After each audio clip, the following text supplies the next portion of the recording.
I speak as an old retired soldier who has seen power rise and fall, who has witnessed the arrogancy of men who thought they could cheat history. Let me remind you, and especially remind Mnangagwa in particular, of what becomes of dictators who loot their nations dry while their people starve.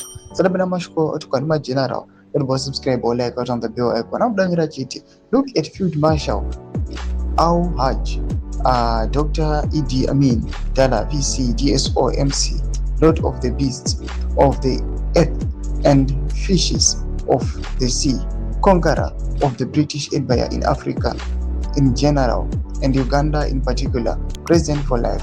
He declared himself all these titles, both in blood, in soft glory, expelled Asians, murdered thousands, and emptied Uganda's treasury.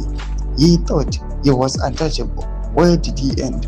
In exile in Saudi Arabia, a broken, obvious shadow of himself, dying in isolation and poverty in 2003. All his grand titles turned into dust. Then there was Jean Bedel Bokassa, Emperor of Central Africa.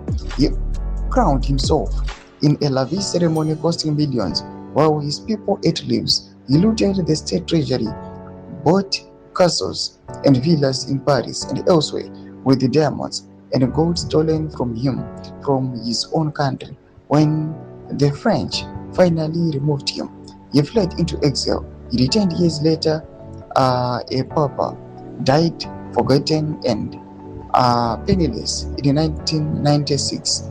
His palaces and stolen wealth could not save him. Now look at us today. The same script is being followed. Castles and properties being bought in Dubai, Belarus, and elsewhere, while our mothers and fathers queue for millennium, while our youth close borders like refugees in their own region, while our country collapse and hospitals have no medicine.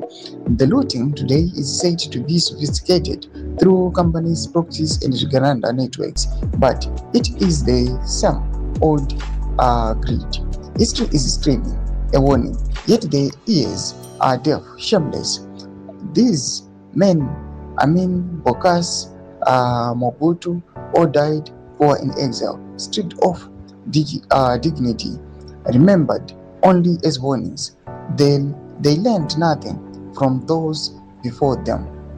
And it seems the current Mnangagwa administration has learned nothing from them either. The people of Zimbabwe are watching. History does not forget. The day of reckoning always comes. Doma developments and great kupana panema general achipa warnings when Canada. Now comment section medals of February 8 more to deep. I'm sorry, so subscribe or like it on the bell.